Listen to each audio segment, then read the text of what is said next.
Hey, what is up? It's Food and Philosophy episode 41. And I'm so excited because today I got dessert. I was searching like best food around me. I wanted a prime rib, and this place called My Mother's Restaurant showed up. And so I go there, I got a prime rib, and then I ordered a piece of pie, and they split it. This is half of a slice of pie. This is a full slice of pie. It is as big as my face. What's up? Love you, Jake. And so I love the pie. So I was like, let me get some more pie. Let me try all their pies now. They had too many pies to try all of them.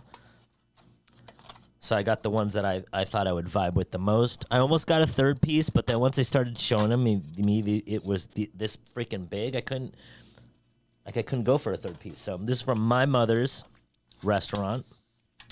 Not My Little Mother's. It's what it's called. And so I got chocolate peanut butter cream pie and banana something or other cream pie. I'm going to go with banana first. They probably go great together. Take a bite together. Oh, damn. Spoiler alert. I'm going to do that.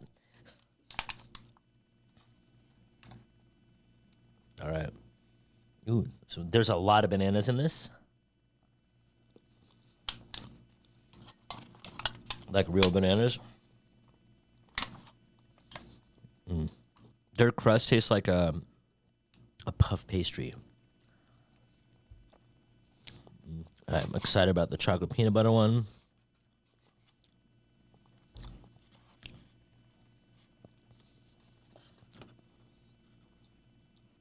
And it's crunchy peanut butter, by the way. They got nut chunks. All right. Holy jeez. I thoroughly enjoy their crust. All right, both of them together.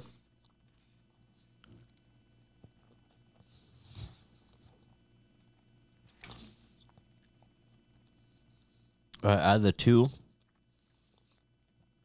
I prefer the chocolate peanut butter cream pie, which surprisingly, because I'm not a big chocolate guy. What's up, Owen? Love you. So out of the two, surprisingly, I like the chocolate peanut butter better. But the banana one's great, too. So I'm going to compare it to other pies. Their crust is elite. I'm going to give their crust a 3 out of 3. I love the crust. You can put any pie in here, and I bet you it's going to be delicious. I want to try the coconut cream pie, peach pie. I'm 100% going to go here again. I'm going to give it a 2+, because wow factor, wow. That's a 3 for the peanut butter, chocolate, cream pie, and a 2 for the banana. For originality, I mean, chocolate peanut butter pie, I think the originality is going to come from in the use of the crust. It's like a puff pastry instead of a graham cracker or some other kind of like weak sauce crust. So I'm going to give them a 2 for originality. And then for craveability, it's a 3. Like, I want to try all the other pies that they have now based on these two pies. So overall, I'm going to give My Mother's Restaurant for their pies a 2+. Means if you buy one, eat one, and tell me what your favorite pie is when you go. Or just hit me up, be like, hey, Ike, I'm going to go get some pie, because there's like 4 other ones I want to try, and I definitely need, if they're going to be this big, I certainly can't go by myself. I need some friends. Oh, well, thanks for being in the sandwich shop, Worm Hero and Neon Sketches. Love you. Definitely a cream pie.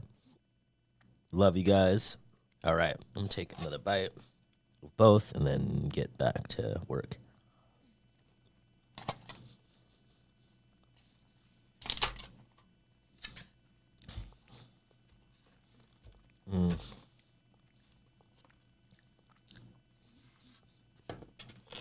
Yeah, that chocolate peanut butter pie is like I'm going to be craving that. We were just talking about the Michael Jordan sandwich here in the studio. What bread did you get it on? I love it on sourdough. All right. My ex talk.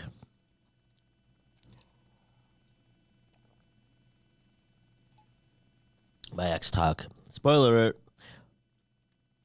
Or what are you supposed to say?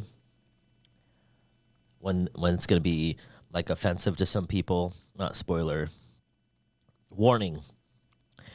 This is gonna be another political one. Political. All right. So I'm not gonna say the politician, but likely you know who the hell I'm gonna talk about. I've been seeing a lot on my X feed the discourse on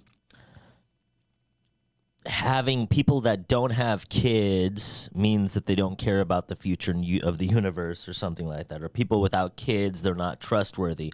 You know the politician that said something to that effect, that he didn't trust people without kids. I think he said women without kids, but I don't really think it matters if it's a woman without a kid or a male without a kid. And it got a big whole hullabaloo and whatever. So I'm mainly going to talk about it because it keeps showing up in my feed about, it still shows up that, hey, these people don't have kids, so they don't know X, Y, and Z. And no, 100%. If you don't have a kid and you're on a plane and some kids are crying, and obviously the parents usually, when I'm on a lot of planes with a lot of kids crying usually, and I know that the parent is doing their damn best to get a kid to stop crying.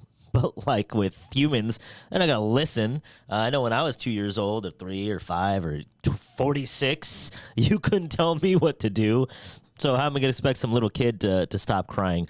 And they were basically saying how, and that was just one example, but how if you don't have a kid, then you don't understand what it's like about, I think it was actually the same exact politician. He said something about he was told this kid to shut the F up because he, some other politician was calling him to nominate him for vice president duties. And people were like, I can't believe he said that or admitted that and all these other things. And I mean, for me, I was like, yeah, whatever. It is what it is. I could totally get how it is for a kid. Even being childless myself, I still totally get that.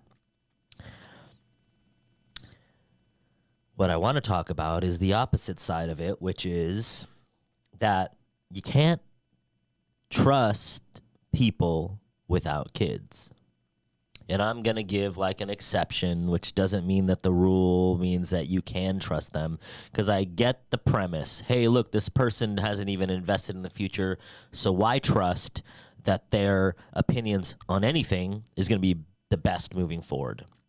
And the reason why I'm going to argue against this part is for the huge reason, the huge elephant, the huge thing that people are not noticing about that argument is that we presuppose that we should ever be doing anything for anyone else.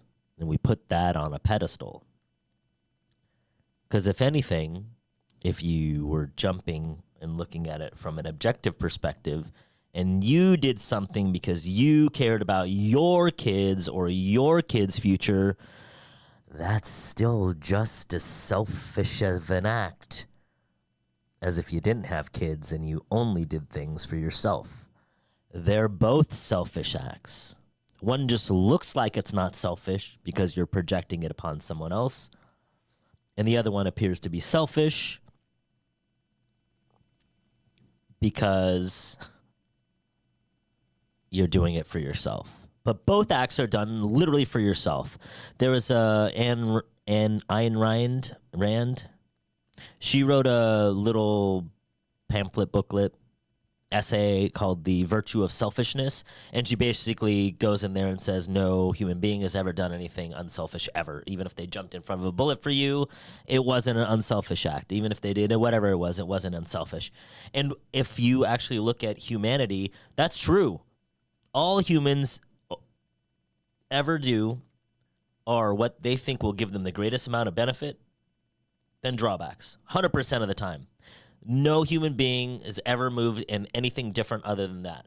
Now, sometimes that looks like they're not being selfish, but it's always a selfish act.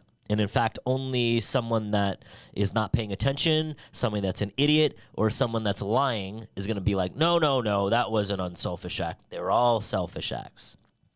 So if anything, and I know this would only fit for like 3% of people, but if there was someone out there that had 0 kids and still was doing good for the universe or whatever, wouldn't that mean that they were actually acting less selfishly than the person doing it for their kids' future? Holy crap, you just realized what I said was true. Because not all parents are amazing. And not all parents all people without kids are not amazing. That's my X talk. What's up? And as my 2 kids on the feed are going, wait, you just said you didn't have any kids. Obviously, I love you like kids. Anyway, back to the war of art. Back to the pie.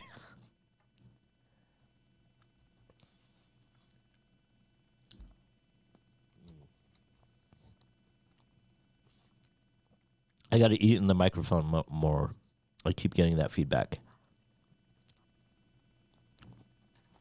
Book 1, Resistance, Defining the Enemy.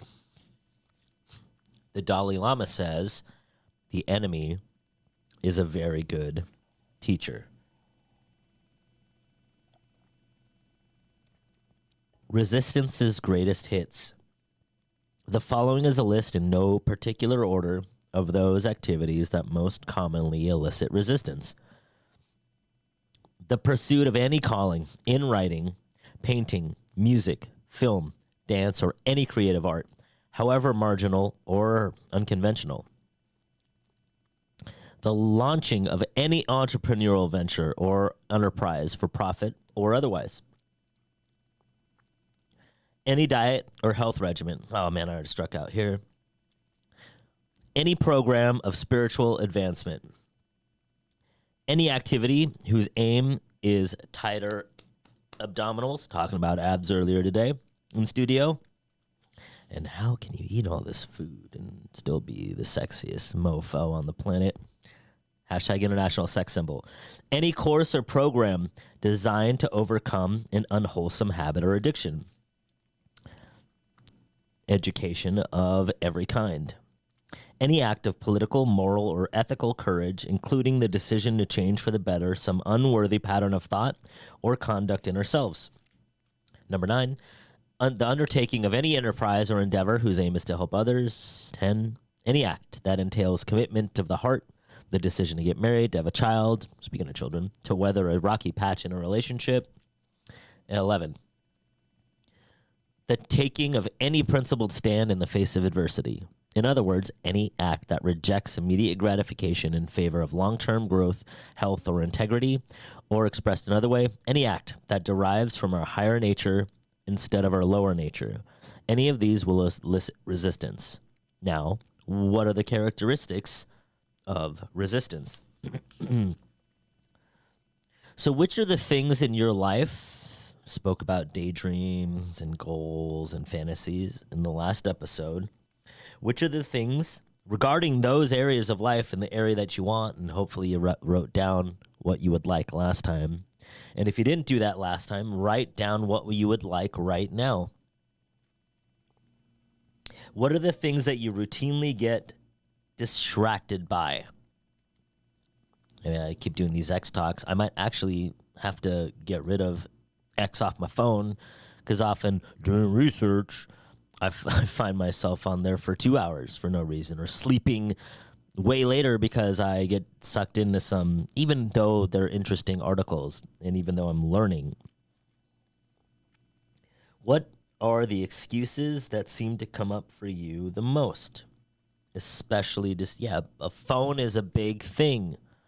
Getting on your phone. I have all my notifications turned off. I have emergency breakthrough on I don't know, 10 or 12 folks.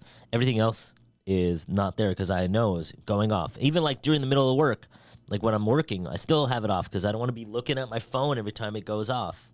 Phone is a big distraction because resistance is invisible. Resistance cannot be seen, cannot be touched, cannot be heard, cannot be smelled, but it can be felt. We experience it as an energy field radiating from a work in potential. It's a repelling force. It's negative. Its aim is to shove us away, distract us, prevent us from doing our work.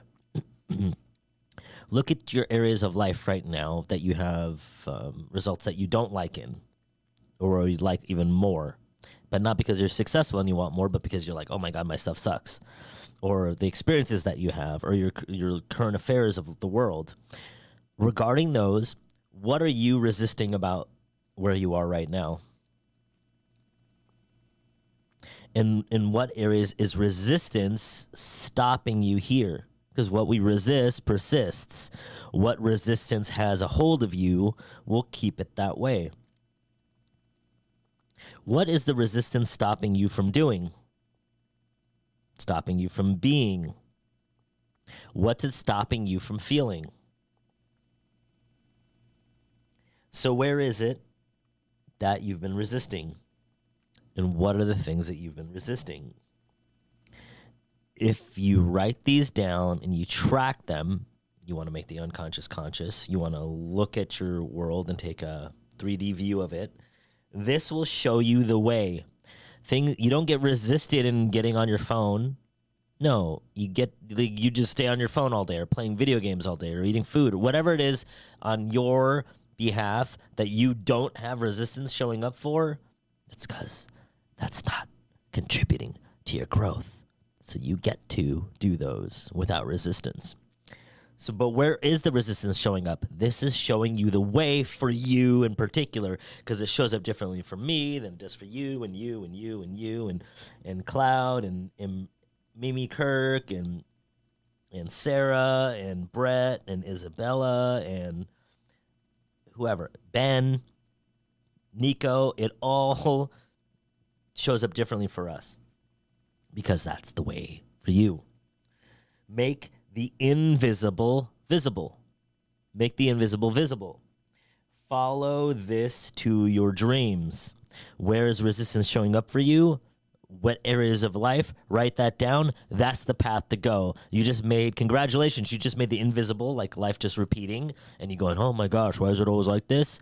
You just made it visible. Holy crap, here's the map. Holy crap, here's the map. What's up, Willie? What's up, Selma?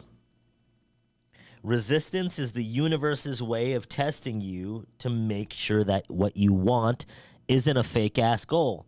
If you're going to let resistance win, you don't actually want it. So just toss it up in the air, toss it to the wind, and let it have it. Resistance is internal. Resistance seems to come from outside ourselves. We locate it in our spouses, our jobs, our bosses, our kids. Peripheral opponents, as Pat Riley used to say when he coached the Lakers. Resistance is not a peripheral opponent. Resistance arises from within us. It is self-generated and self-perpetuated. Resistance is the enemy from within our own selves. Are you blaming outside forces for your shortcomings right now, or for the areas in your life that you don't have what you want? Are you? If so, who are you blaming? Who or what is it that you're blaming instead of blaming yourself? What's up, Joe? Which constructs of reality or the world do you get yourself constricted by? What things about the universe or the world that you see out there that people tell you is the truth, even though it might not be? Which of those things do you allow to constrict you and have you stay small? You cannot be constricted or constrained by anything that you don't allow yourself to be, even if it's, quote, against the law. We see that all the time. People break the law all the time. Do you speed? Well, it's against the law to speed, but you did it anyway, right? So what worries about the world do you let bring up for you? Which beliefs about yourself do you let constrict you? Which beliefs about the world or how the world acts or how other people are in the world do you allow to constrict you? What are the great things that you get from being constricted?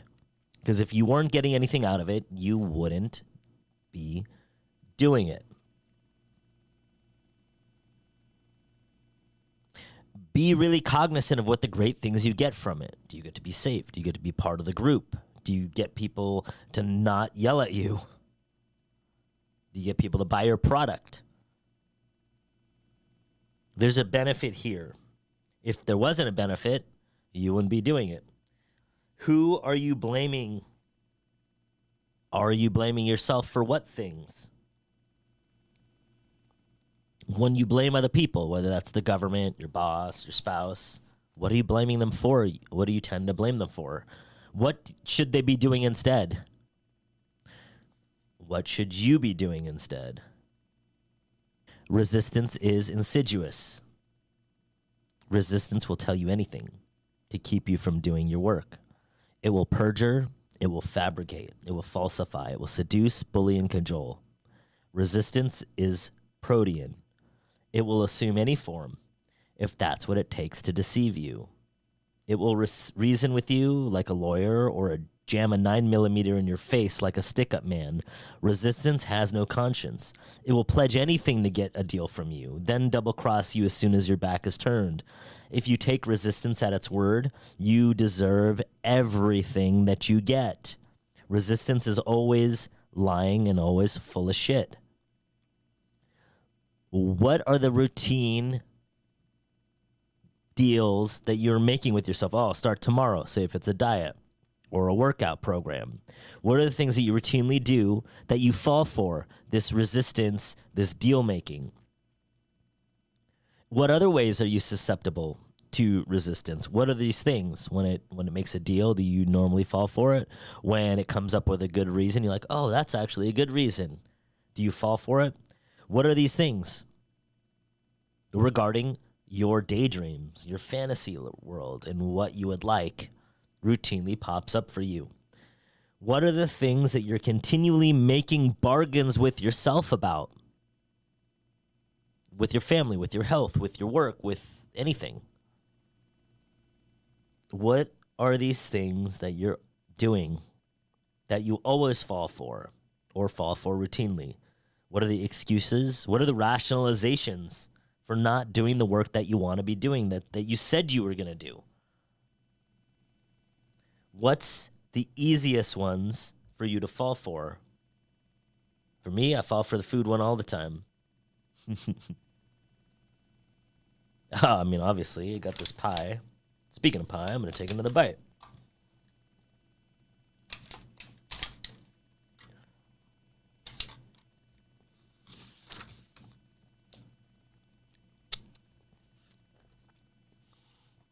Resistance is implacable. Resistance is like the alien or the Terminator or the shark in Jaws. It cannot be reasoned with. It understands nothing but power. It is an engine of destruction, programmed from the factory with one objective only, to prevent us from doing our work.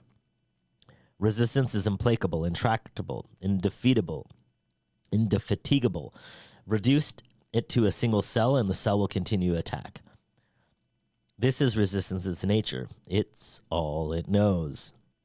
So in the areas that you're experiencing resistance, what is the benefit of the resistance? What's its purpose for you when you're not doing it? If there wasn't a benefit or a purpose, then it wouldn't even exist for you. You would just be doing it. There will never be enough not doing for your excuses to be satisfied, to be like, oh, well, he didn't do enough. We let Ike off the hook now. He's 5 years behind now, so let's just let him catch up. No, there's not going to be enough. Are there things to do today? This is where resistance is going to get its strength, from you not doing them. Every single day you get to win. Every single day you get to lose. This is where you will find an attack coming from resistance. Regarding your resistance, when trying to reason with it or yourself, have you been able to win? Regarding the bargains and all that stuff, have you been able to win in the past? Look at where resistance shows up. That's where you should be doing the most. Whatever your results are in these areas where resistance keeps showing up, if you're getting results that you like, keep moving in that direction. If you're not, you got to do something different. Do you like these results? If you don't like them, you got to move through resistance via doing what you want to do. Some folks like to think that they have it in control. Like, oh no, I'm kind of being resistance, whether it's their health, their families, their work, or that it isn't a problem.